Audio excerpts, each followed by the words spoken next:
and gentlemen, boys and girls, children of all ages, this is At the Helm Sports. I'm your host, Derek Helm.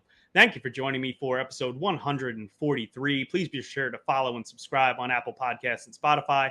Leave those 5-star reviews. If you are watching on YouTube, hit that like button, subscribe to the channel. In the comments section, let me know. Basically, everybody's got the top three guys with CMC, Brees, and Bijan.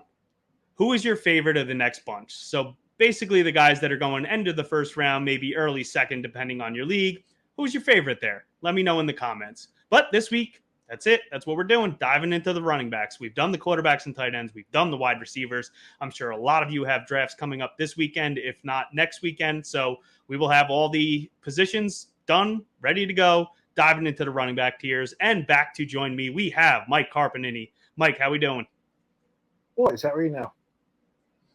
And Dave Utnick. We had the group chats arguing about the draft time, so it's almost that time of year again, boys. Accurate. So I actually had to go get trying to plan this for months. I actually had to go get a new phone today. So when they were transferring all the data from the old phone, it took 2 hours. And I said, why is this taking so long? He said, you have 3,558 messages that are transferring. I've never seen anything over 1,500. I said, oh, that's the 2 Dynasty League chats that I'm in.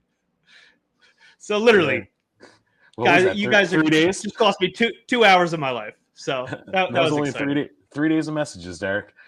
Yeah. Yep. That's about what 3,500 is.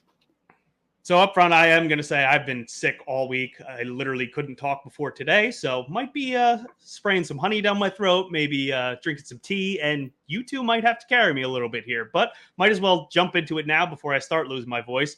We got the running back tiers. And this is half-point PPR. So obviously CMC is the number one overall. Now, the calf issue is an issue. But until we hear otherwise of him maybe missing games, and even if he was to miss a game or two, I'm probably still taking CMC number one overall. You can maybe make an issue for some of the other wide receivers that we discussed, but do you guys have an issue with him number one overall? No. Not necessarily as a running back. I just mean the number one overall pick.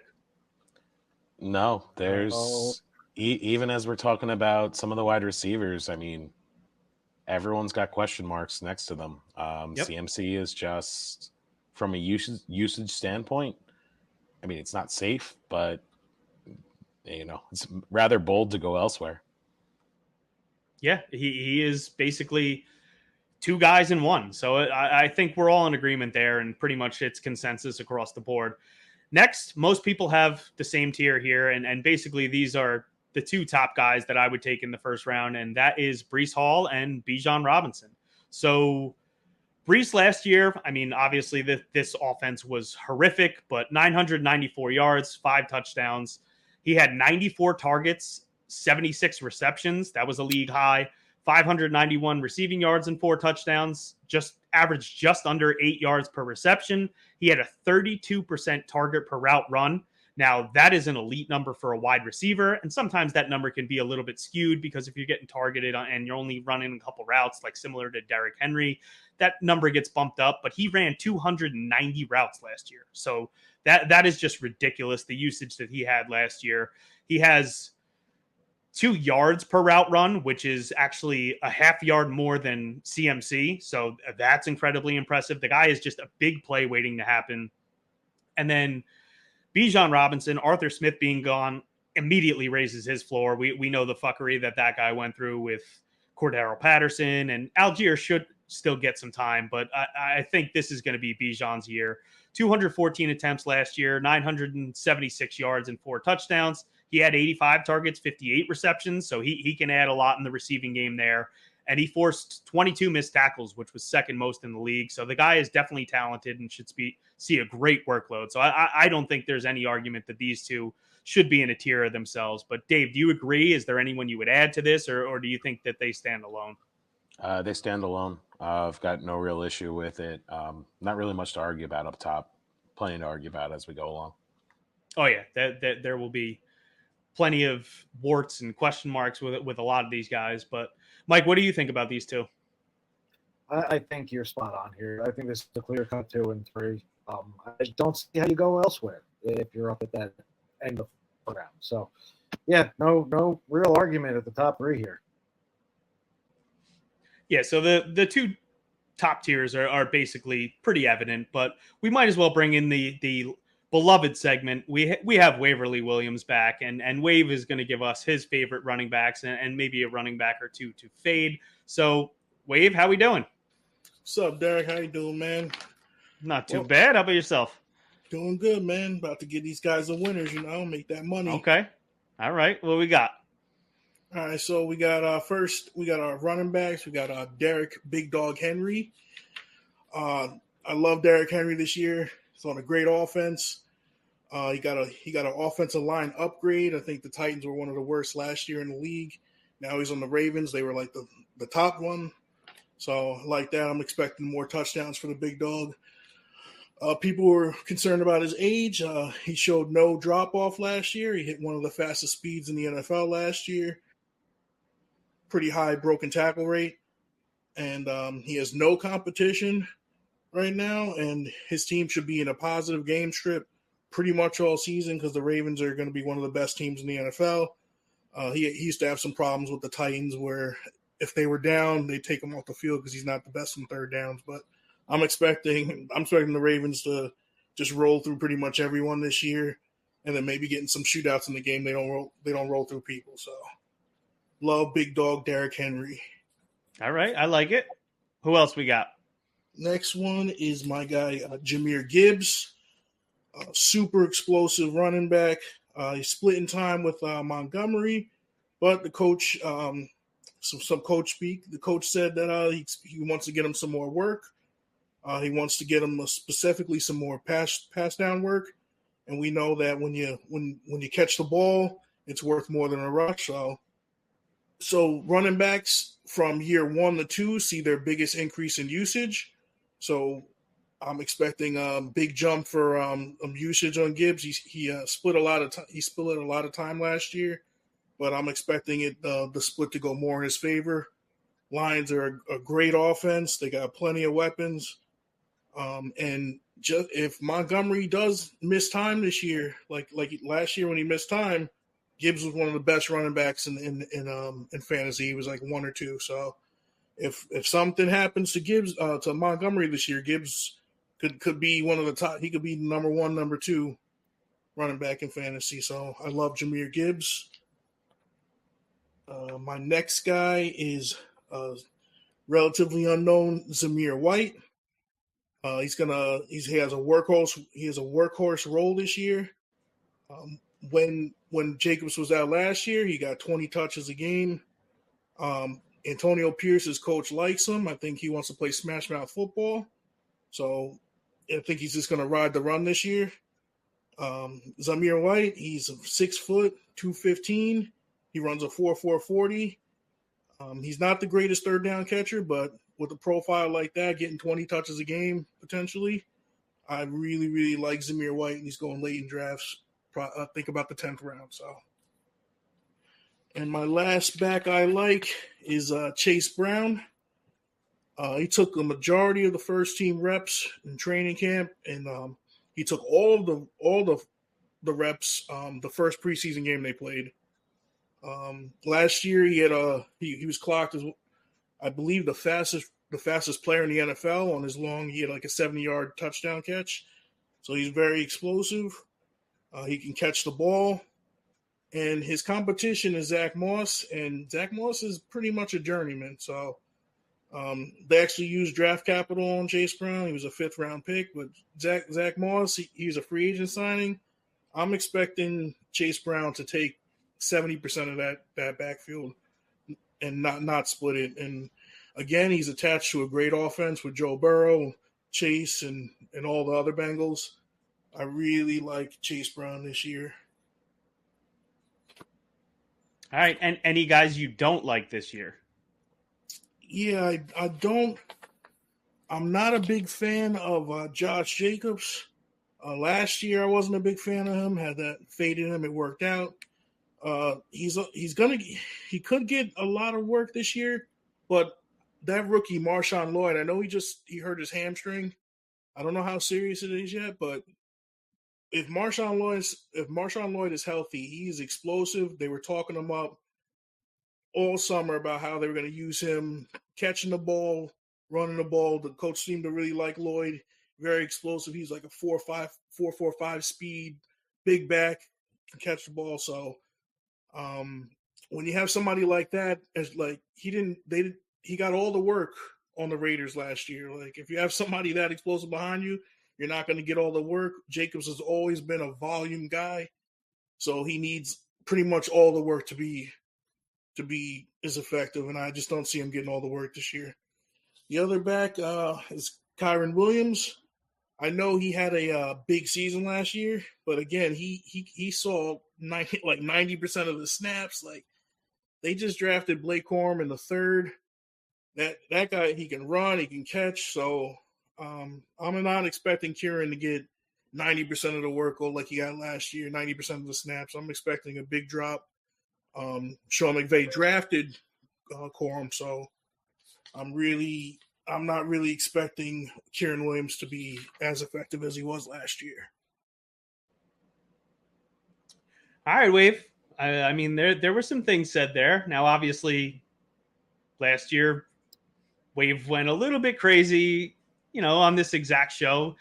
He was going Zamir White over Josh Jacobs. And towards the end of the year, it looked like it actually kind of worked out a little bit. So, Zamir was a lot better than a lot of people gave him credit for, but obviously he's going back to the well this year. So I don't know. I think where Zamir's going, I think it's fine. We'll get to that tier a little bit later. Josh Jacobs is very iffy, so I don't think it's that risky saying that he's a fade this year. And then Kyron Williams, we'll get to in a little bit. I actually think people are sleeping on him a little bit for how effective he's been. But Mike, what are your thoughts on the making wave segment there?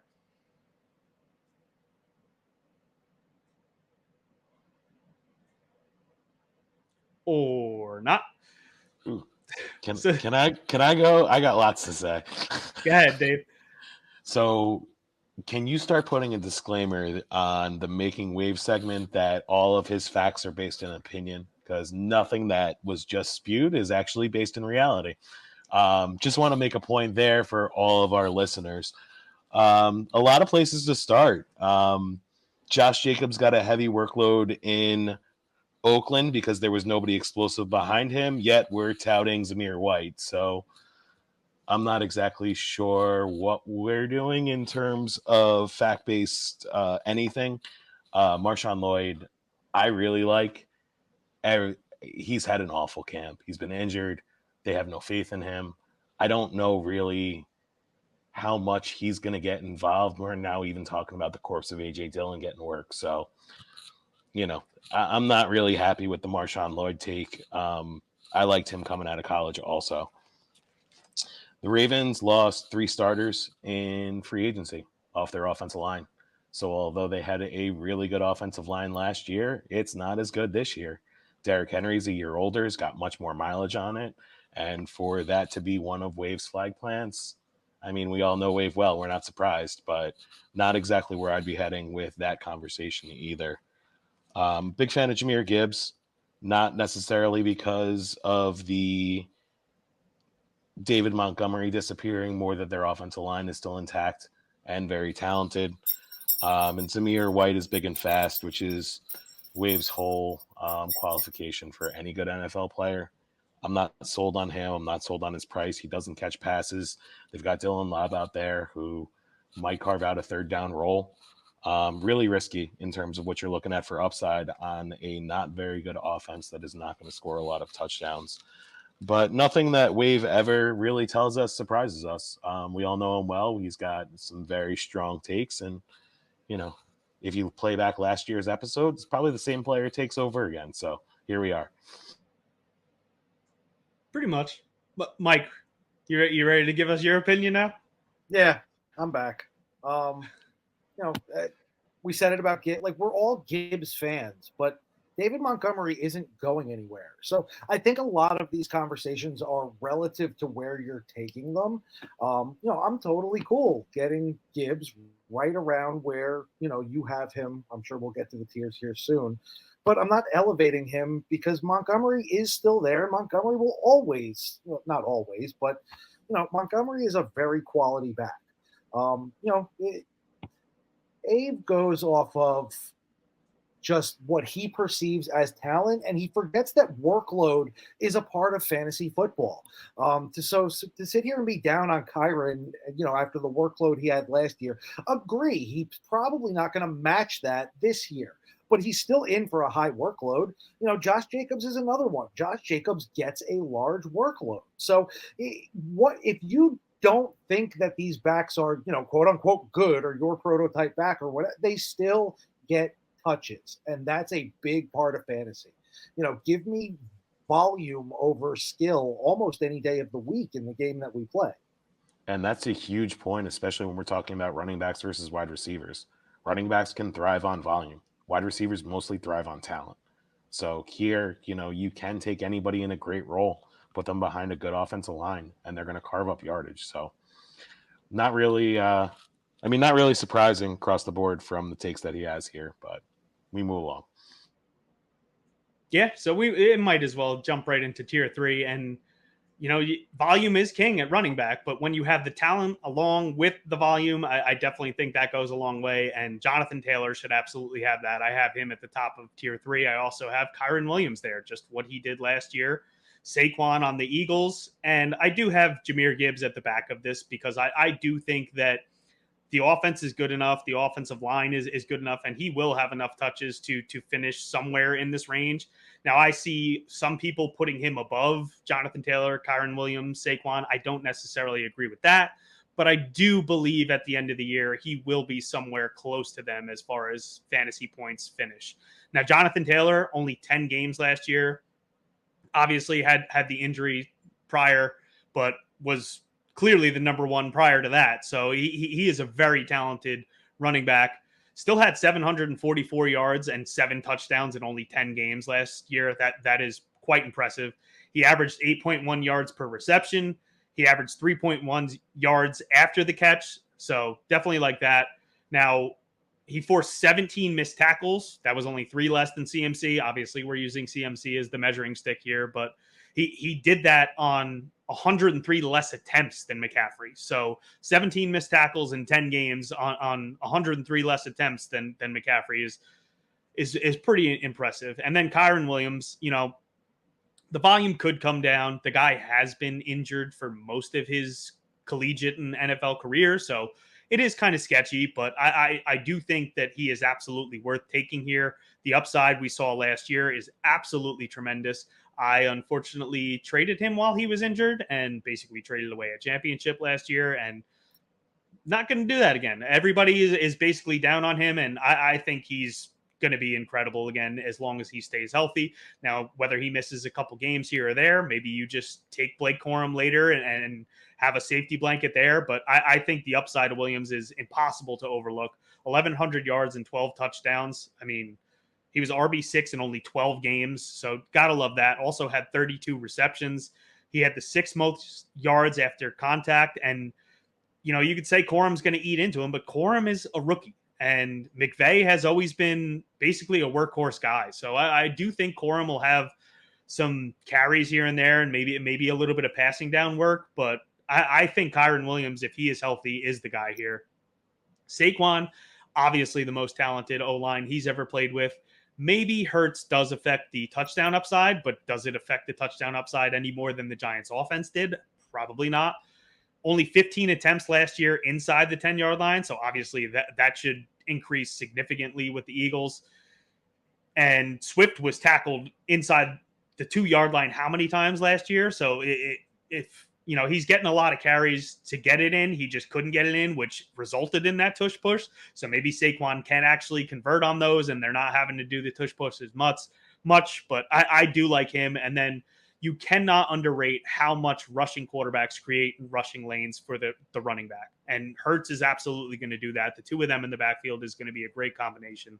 Gibbs in his rookie year, 945 rushing yards, 10 touchdowns, great season, 5.2 yards per carry, one of only 5 backs with at least 50 carries to top 5 yards. So those are definitely good numbers.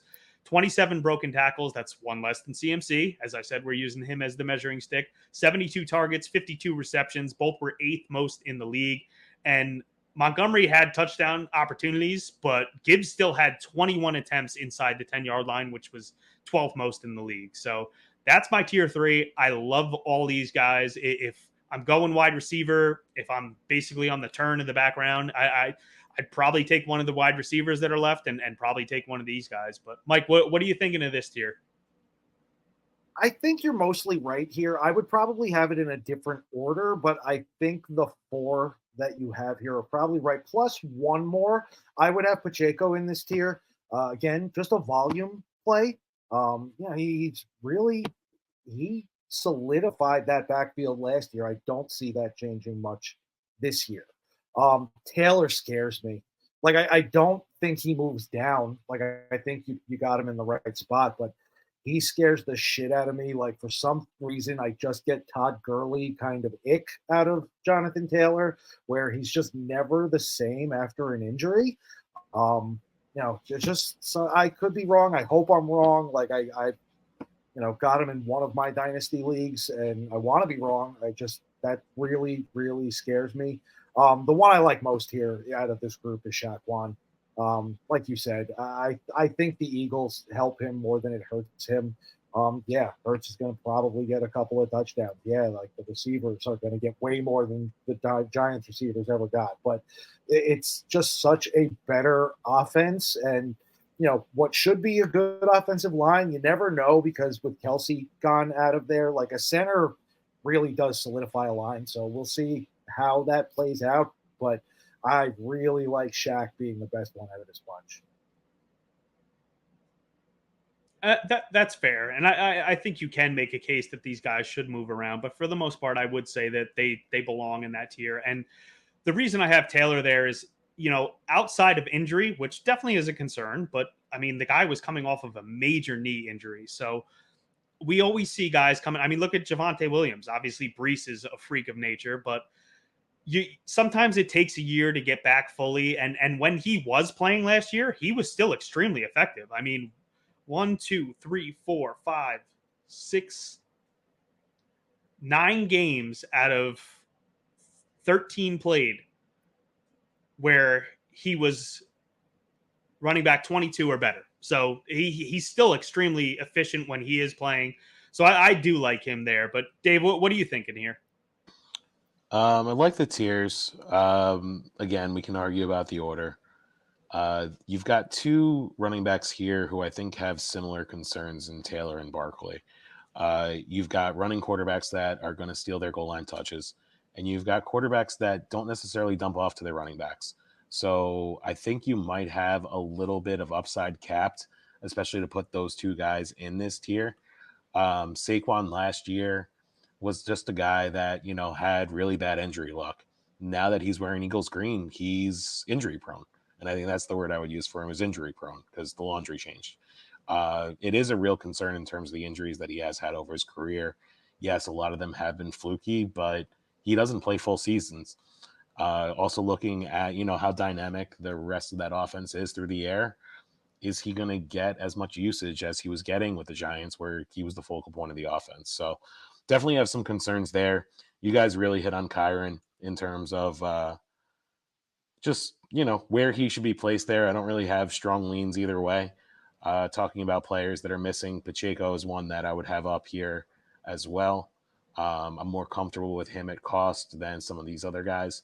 And the other one is Devon Achane.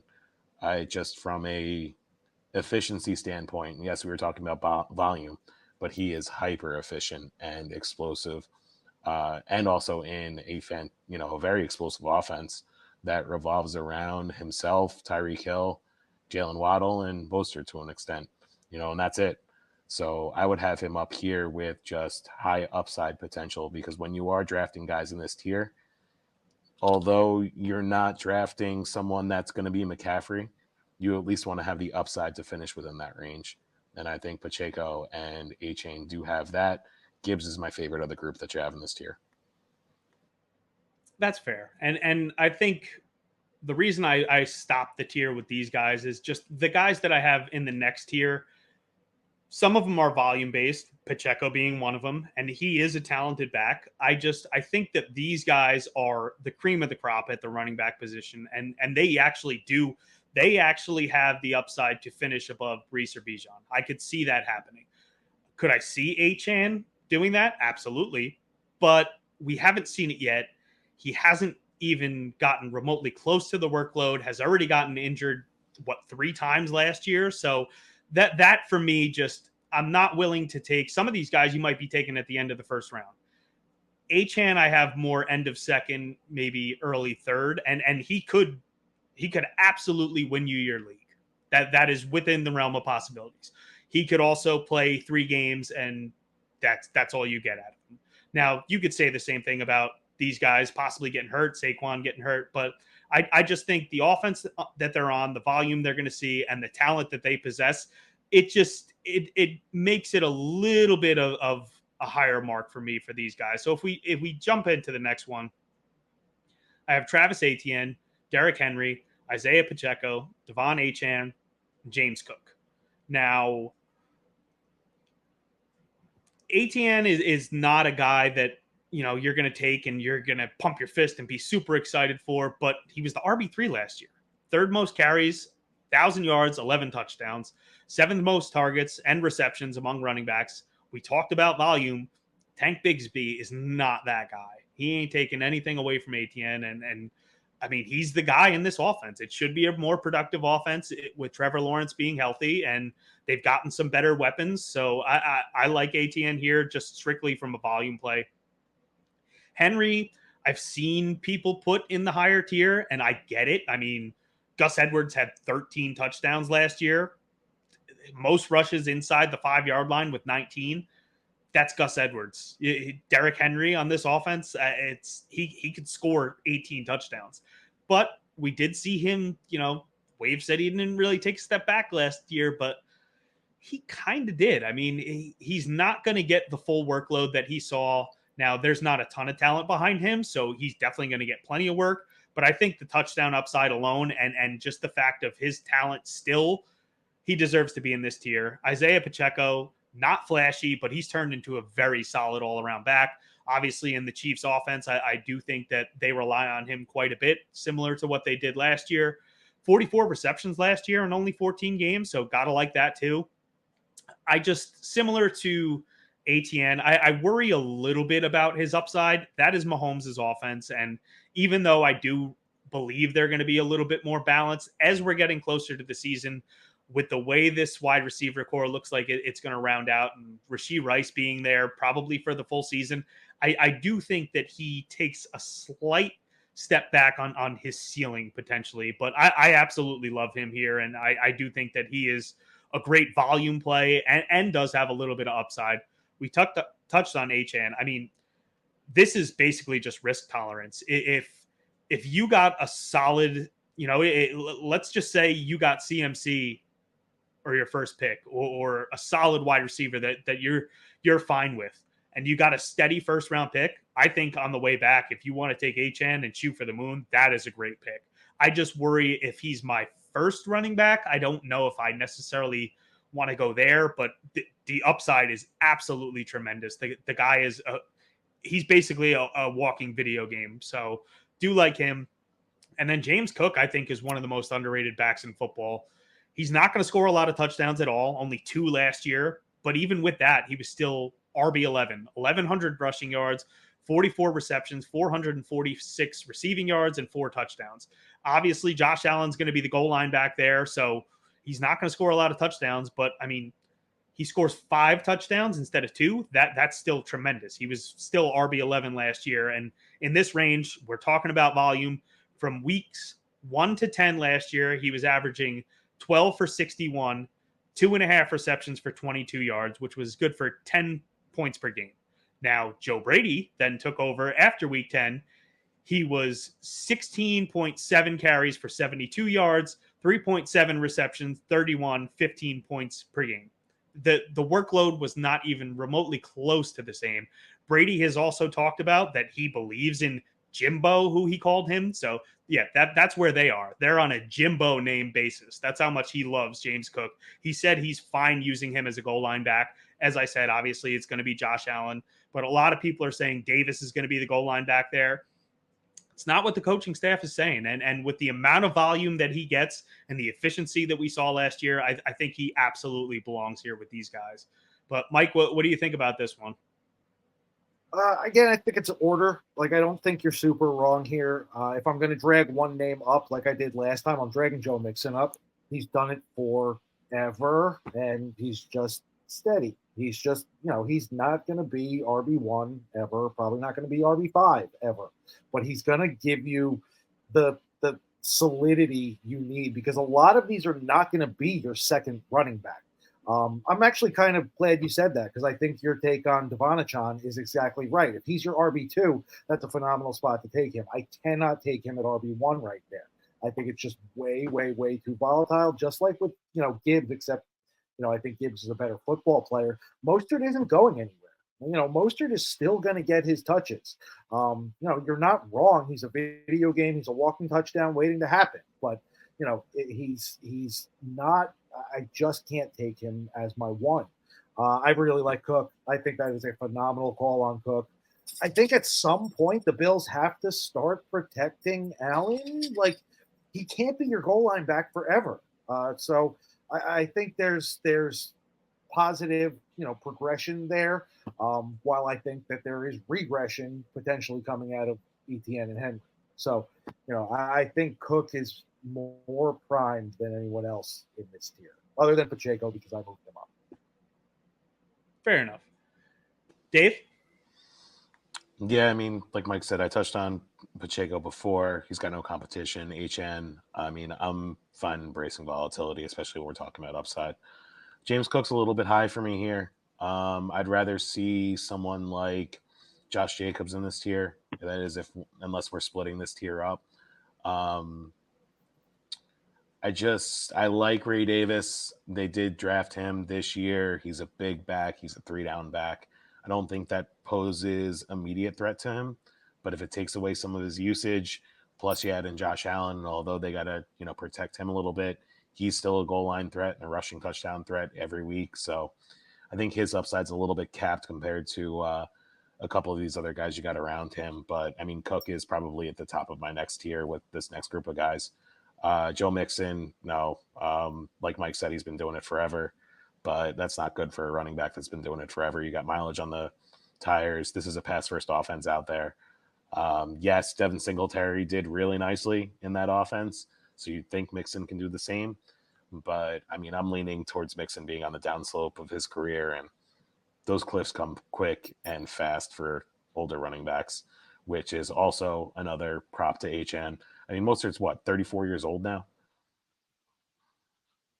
Yeah, but he hasn't played much because he's been hurt always every hurt. single year. Yeah, but that's less mileage on the tires. It is, but, Father Time does creep in at some point when you're a 34, 35-year-old running back, which Derrick Henry also, 30-year-old running back. I'm not taking Henry at cost this year, not in any circumstance, but Josh Jacobs, I think you just have way too low, especially with the camp injuries of Marshawn Lloyd. I'm okay with the usage here. I want to be playing running backs in good offenses. I think Green Bay is going to be really good this year, so he's probably one that I would add into the mix if we're starting to move around these tiers. Yeah, I could see that. He looked awful last year, and I think a lot of it was he was a little banged up. I think the offensive line was not very good either, so you can make a lot of excuses. I've always been a Jacobs guy. He is a solid running back. I do worry, though, he has done a lot of it on volume, and he's going to get volume, but I don't think he's going to get anywhere near what we saw on the Raiders. They are going to use A.J. Dillon. You are going to be furious, just like with Aaron Jones. It's why the hell is A.J. Dillon on the field? And it's going to drive you insane. And I do think that this is a pass-first offense. So I bumped him down a little bit just for those reasons. But the next tier, this is really my safe tier. And then I have one guy that I think his upside is tremendous. So I have Rachaad White, Alvin Kamara, Joe Mixon, and Kenneth Walker. Now, Rachaad White, volume monster, 4th most receptions last year, 3rd most receiving yards, 2nd most carries, just absolute volume. They have no one there basically to compete with him. Hasn't really been efficient, but with that amount of volume, we said it. If he's your running back too, that's a pretty safe bet that he's going to get you at least 10 points a week, basically, with how much he's going to get the ball. Kamara, getting older, only played 13 games last year. Obviously, some of that was suspension, but extremely productive when he did play. He was 5th in points per game.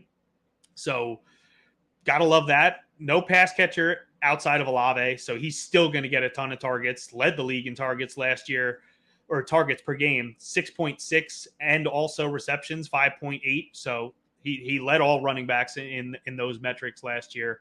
Only had 1 less reception than Breece Hall in 4 less games. So, like I said, there is no one to throw the ball outside of Olave. So he's going to get a ton of checkdowns there. We brought up Mixon. I agree that the cliff could be coming, but Mixon has never been one of those guys that's going to break a 60-yard touchdown. He is just efficient with his touches. And I think I wouldn't put him higher because I don't think the ceiling is there, but I do think similar to Rachaad, he's going to get plenty of work in this offense. It should be a very good offense. He'll get good looks inside the 10-yard line. So I think he deserves to be here. And then I love Kenneth Walker. He does get banged up from time to time, which probably keeps him from being higher in the tiers, but 8 touchdowns last year, 4th most broken tackles, tied for 6th most carries inside the 5. So when they get in close, they do like him. This is a guy that can break off a 40-yard touchdown in any given play. So I think he belongs there also. And I just like these guys quite a bit and just slightly above the next 2 in the next tier. But Dave, what are you thinking here? The only 2 guys I really like in this tier are White and Walker. White's even up further if we're talking full PPR because, like you said, volume, target monster, plenty absolutely. Of checkdowns from Baker. The word safe with running back really doesn't mix, but he is a pretty, plug-and-play safe option for 10-plus points on a weekly basis. So really like him there. Ken Walker, really talented, like you said, gets banged up a lot. They have Charbonnet there, but not really looking to lean on him unless they have to. So he's the alpha there. I really like you got a new offensive coordinator out in Seattle. They might be a little bit more pass heavy, but I think they're going to open up that offense a little bit more, which should create some even more opportunity for him. Kamara, I'm just not – I can't put him in this tier. He does play indoors. If we're talking full PPR, maybe. But, there's Taysom Hill, who could be the 2nd best fantasy player in that offense still. And Juwan Johnson just got activated off of PUP or wherever they do in the preseason. So he'll be clawing his way back there. But if you look at preseason usage, which, take with a grain of salt, Taysom Hill was playing all over the place. And if they're going to embrace that role, and he's a 34, 35-year-old, I don't know what position you'd call him at this point. But I think he's got some upside. Rashid Shaheed keeps getting banged up. That offense outside of Olave really doesn't have much. So you'd think Kamara would still be there, but they're still arguing about contracts. I don't know how talented it is. But on the bright side, Dennis Allen absolutely fucking hates Kendre Miller. So there isn't any risk to his job. So based on pure volume, he could be here. He could be in the next tier. I just don't love it. Fair enough. Mike, what about you? I think we're at the point where I think these tiers start getting big. I think Jacobs belongs in this tier. Like Dave said, he's dragging it even higher up a tier, but I'll drag him up here. I'm also not that scared of Mostert in this range. Again, I think I do not see Devonachon taking all the touches, and he would be, the goal line back there. I think we're off the rails. Your little note here does say regression, in the touchdown department, which I don't disagree with. But still, like he's even with some regression, I think he's okay there. Mixon volume, Rashad White volume, Kenneth Walker, if he can stay healthy, volume. So, that's going to be the theme, up and down my board here is just volume. Like, no matter who's in whatever tier we're talking about, give me the guy with the most volume. Welcome back there, Bill. Yeah, I don't think we could have held down the fort the rest of the show by ourselves. So thanks for coming back now. You're muted too. Yeah.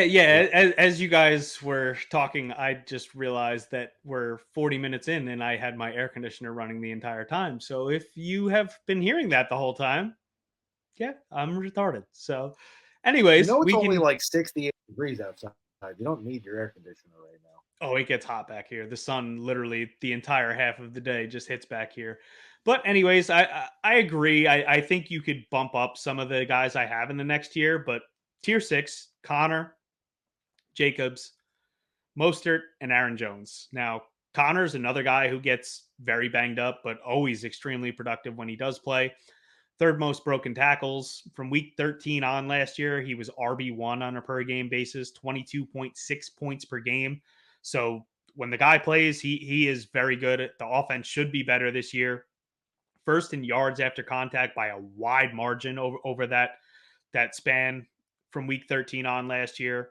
We touched on Jacobs. I do think that the volume takes a little bit of a hit, but it could actually help with his efficiency. When we saw him have the monster year, he was breaking off huge runs. So even if he gets a little bit less touches, might help him out. And AJ Dillon had the 12th most carries inside the 5 last year.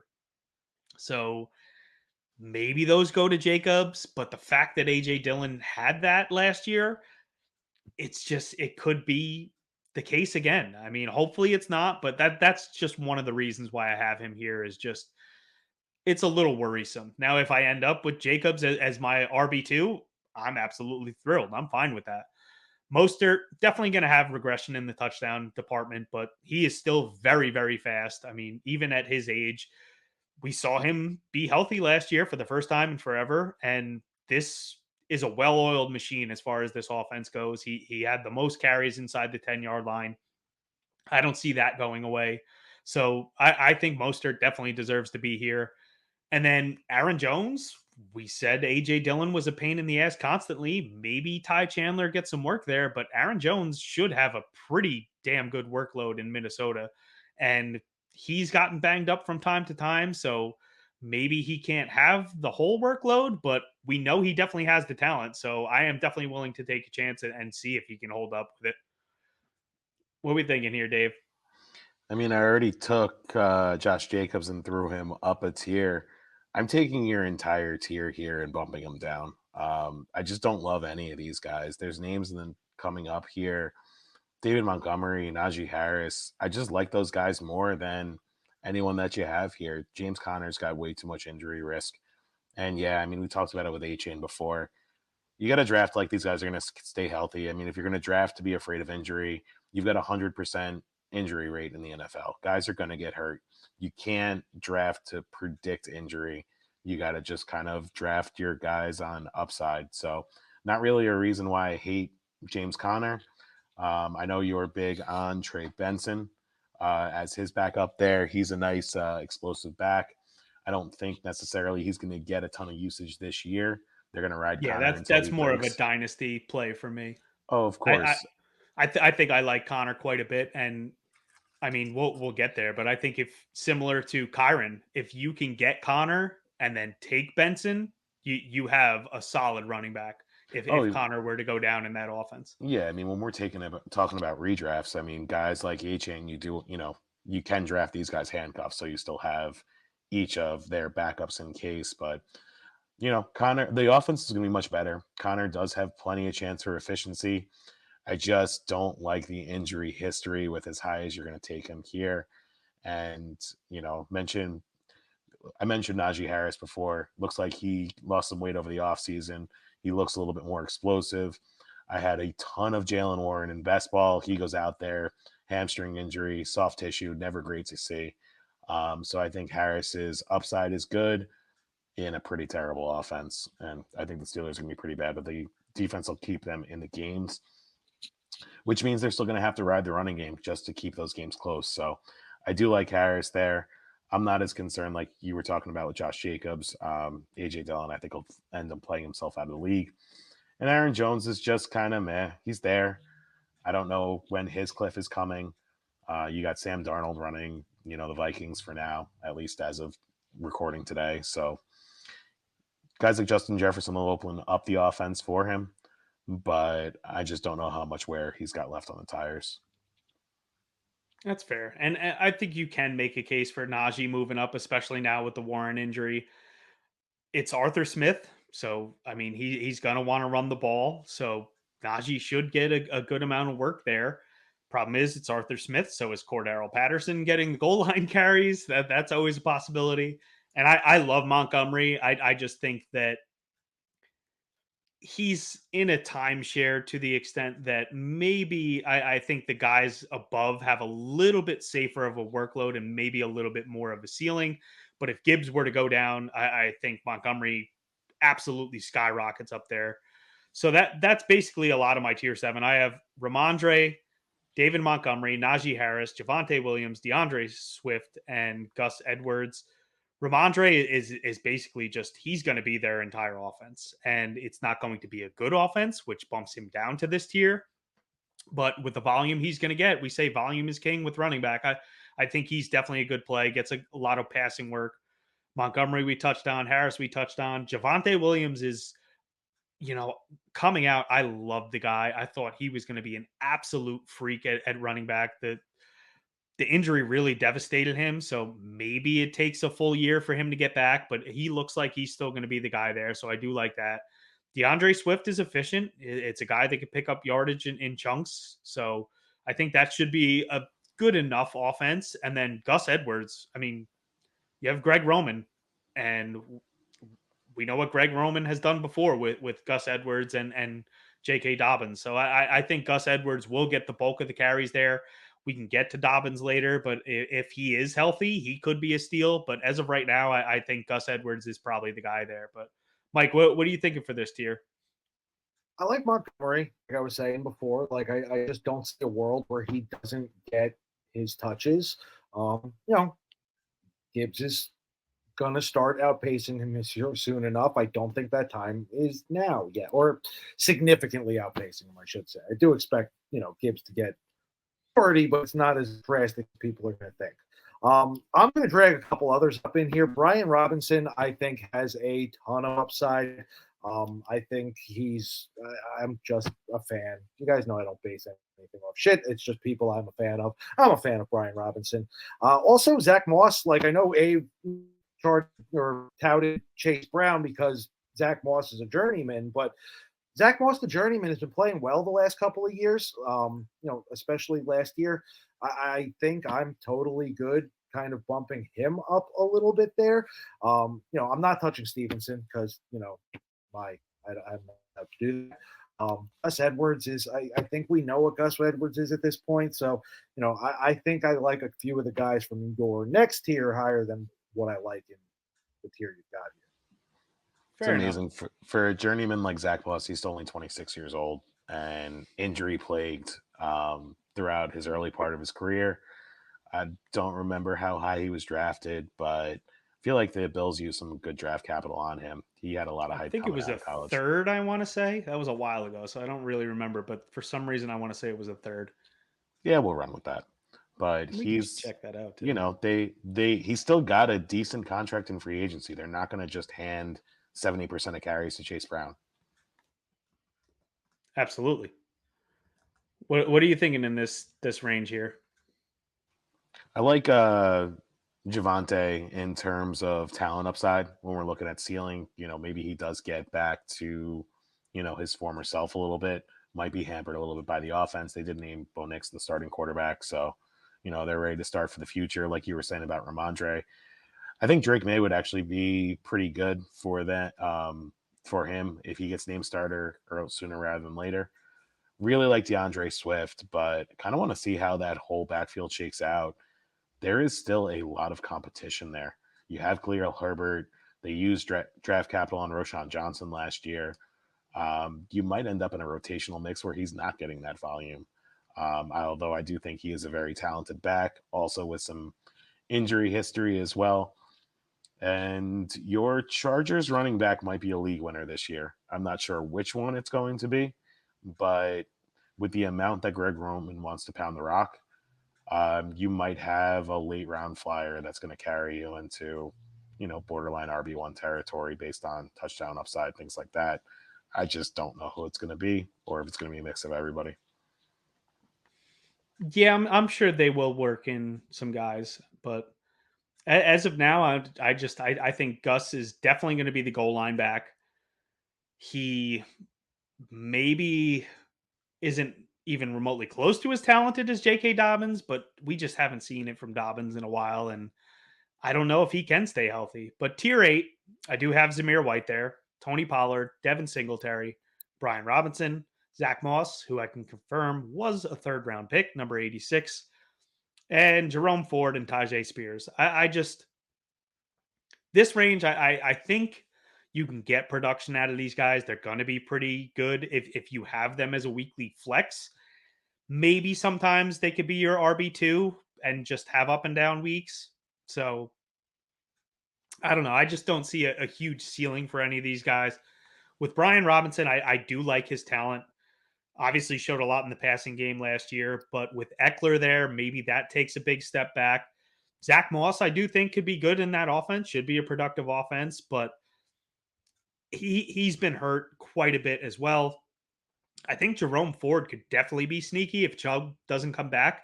So I think these guys could be productive in spots. Devin Singletary obviously has no competition whatsoever, but Dave, what are you thinking here? I like the last two names on that list the most, actually. Jerome Ford and Tajay Spears. Even if Chubb comes back, he's not getting 30 touches a game. They just can't afford to put that type of volume on him.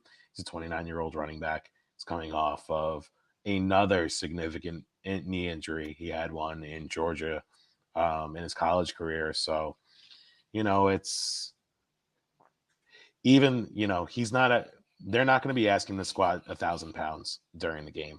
They're going to ask him to run and cut. And we haven't really seen much of that yet. I don't know how many games he's going to play. And I don't know what the volume is for Chubb either. So Jerome Ford, really nice.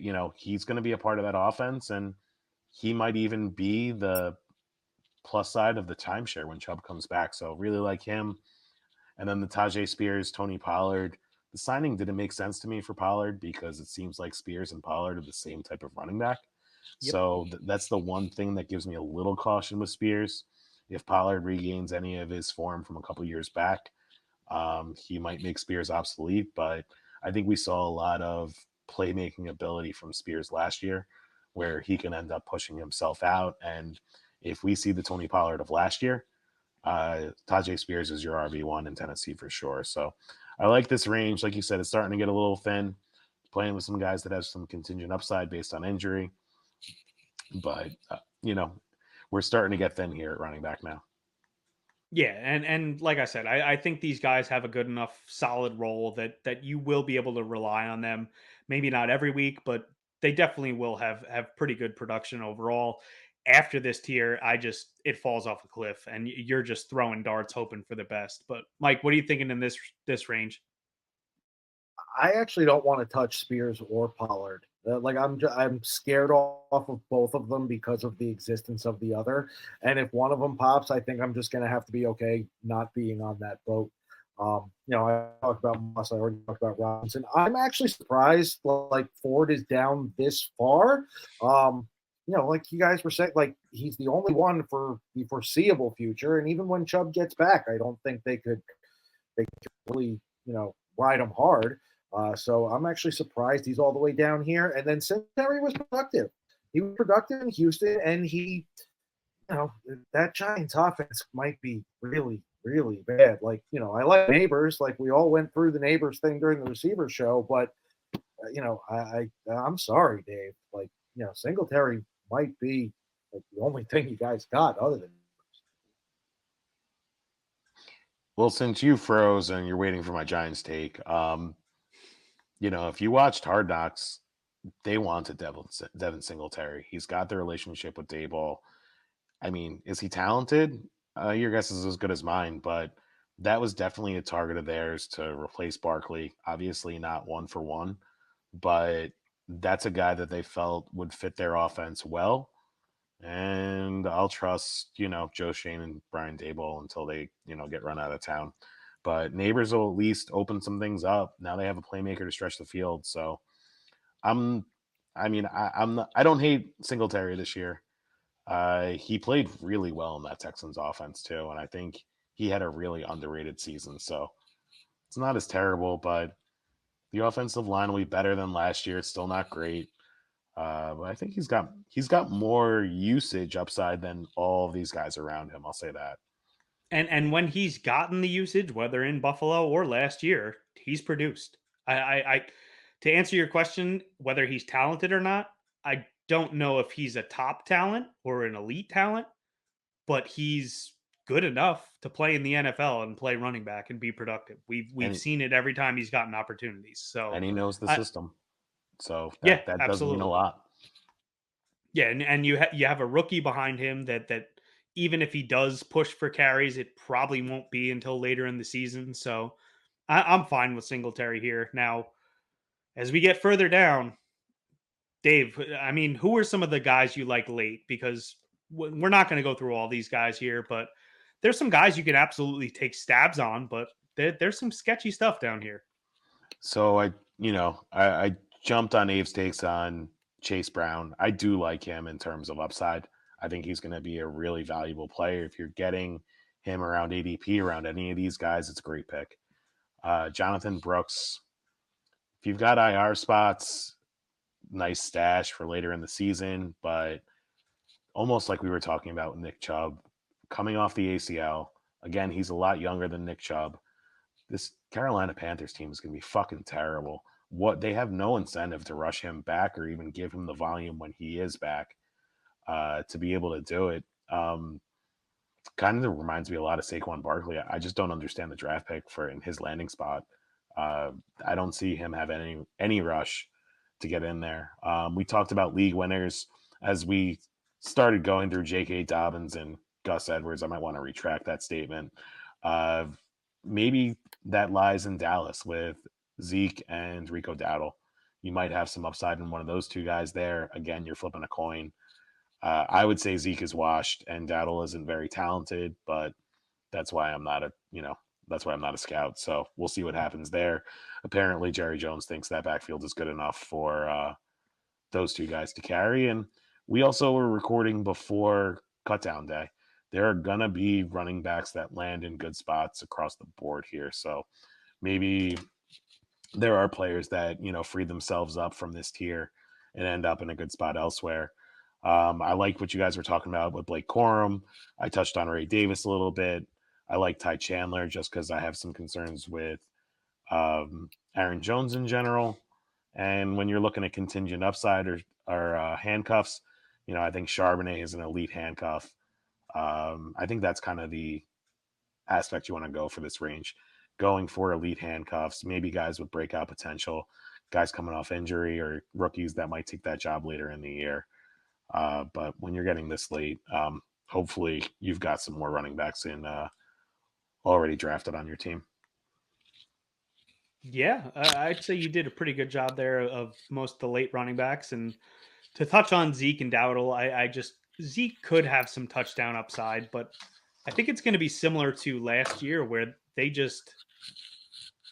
they're not going to be able to run as much as they want to, and they're going to end up throwing the ball a lot more. Now, granted, Pollard still got a good amount of work inside the 10-yard line, so Zeke should get his opportunities to get touchdowns, but I don't think he's going to be consistent on a week-to-week basis. Maybe a bye week fill-in. And Rico Dowdle, is he really talented at all? I mean, I just don't think so. So, I mean, that's the mystery, though. How could Dallas, and allegedly they're ready for a championship run, how is this their running back room? It just doesn't make any sense. well, Jerry Jones is a senile old man, and right before the draft, he let it be known that they wanted Jonathan Brooks. So You let everyone know who you were going after. Obviously, someone that wants him is going to take him right before you. So they missed out. And once they did that, I think he was panicking and they didn't draft another running back. And now they're stuck with this. And Jerry Jones being Jerry Jones, instead of admitting defeat, is just going to say, oh, yeah, we're totally good. We never needed a running back anyway. So this is what you end up with. It'd be nice if Khalil Herbert found his way out there. Do some good for my best ball shares. It could still be Roschon Johnson. Obviously, we saw in the Hall of Fame game, both of them were playing. So that's probably still up in the air. We talked about Jonathan Brooks. He could be a good stash maybe later on. But Chuba Hubbard, in the meantime, he's going to get some work. Now, granted, that offense is going to be terrible, but down this low, you got a guy that's going to get a good amount of work. So don't hate it. Chase Brown probably has the most upside, and kind of got to agree with Wave there. I don't know how high I'm willing to take him, but he definitely is talented. He's a very fast back. We talked about how Connor goes down all the time. So Trey Benson is a good stash. These guys are really just, Dave, you touched on it. These are stash guys. So if you're drafting these guys, you don't want to drop them after 3 weeks because they're not getting work. You got to keep them on your roster because these are guys that maybe if someone goes down in front of them or they just show they have the talent, later in the season is where they come on, similar to Cam Akers in his rookie year, where over the back stretch, they could end up being key pieces to your playoff run. I do think McLaughlin gets a good amount of work there. I think it will be Javonte, but I think he gets mixed in, and he showed some talent last year. Everybody wants Kamani Vidal to be a thing. Maybe, but I think if Gus Edwards and J.K. Dobbins are healthy, it's clearly the two of them, at least for this year. So really not too crazy about too many of these guys down here. Mike, what are you thinking? I think it depends on your needs when you get down here. Like, do you just need somebody to cram in your lineup and give you a couple of points? If so, then Chuba, I think, is super viable. I think McLaughlin, again, like you said, carves out some kind of role there. I think this is where your handcuffs really start coming into play. So I'm going to probably be Chandler if I've already got Jones. I'm going to be Braylon Allen if I've already got Breece Hall. Like, I'm going to be, reaching for that kind of just immediate fill-in. If that's, what your current lineup dates. If you just need a shot in the dark, dice roll. Trey Benson, I've never been a John Connor fan. I see no reason why Benson can't steal that job at some point. At which point, if he does become just a clear-cut starter, that's a home run in this area. But, your prior roster construction will kind of dictate where you're looking. And I was kind of waiting. I left it for Mike to talk about, and he really didn't decide to. But Braylon Allen is, if you're talking about camp buzz, he is, the freight train is coming right now. And when you're talking about high upside handcuffs, if Breece Hall goes down, Braylon Allen really could work his way into RB1 territory. And the other thing, too, is you don't necessarily need your handcuff. You want handcuffs that if the starter goes down, they end up in real roles. And I think Braylon Allen could be that type of player, as well as those guys that you touched on. But, youngest player in the league. He's big. He's fast. And, yeah, you scroll through Twitter about something else Braylon Allen's doing every single day. I think he's got a ton of upside. But he's, he is stuck behind our third RB3 here. So, yeah, no, that's definitely a good take. But I think we have absolutely exhausted the running back position. My throat is exhausted as well. I just barely holding on here. So we made it through it, and we've gone through all the positions. And this was probably our worst one yet, with me leaving the air conditioner on and losing my voice halfway through. But I think we did a pretty good job breaking down the running backs. So, Dave, any final thoughts? You also abandoned me and Mike here on the podcast by ourselves. So we got that going for us. But we're almost time for real football instead of talking about this. So good luck in all your drafts, and draft season's coming quickly. Most certainly is. Mike? Yeah, I want to talk about real football. If one more person asks me if I watched the preseason game, I'm going to fucking vomit. Like, no, I did not watch the preseason. Leave me the fuck alone. Yeah, it's that time of year. So that's going to do it. As always, thank you for listening. Check out yardsperfantasy.com. We'll have all my write-ups for Thursday night and my cash game articles up there. They have everything to get you ready for your drafts. So head on over there. TheMadLabMMA.com. If you are playing DFS or betting, we have you totally covered, obviously, on the MMA side, but the NFL product is going to be absolute fire this year. We have a great team putting out all our picks, all our breakdowns. Mad Lab has a value tool that he just came up with. So going to be fire over there. And then theHelmSports.com. I will have my roster construction up there every Saturday, breaking down what I'm doing in DFS. So check that out. But that's going to do it for this week. Thank you for listening. And as always, Just have fun out there.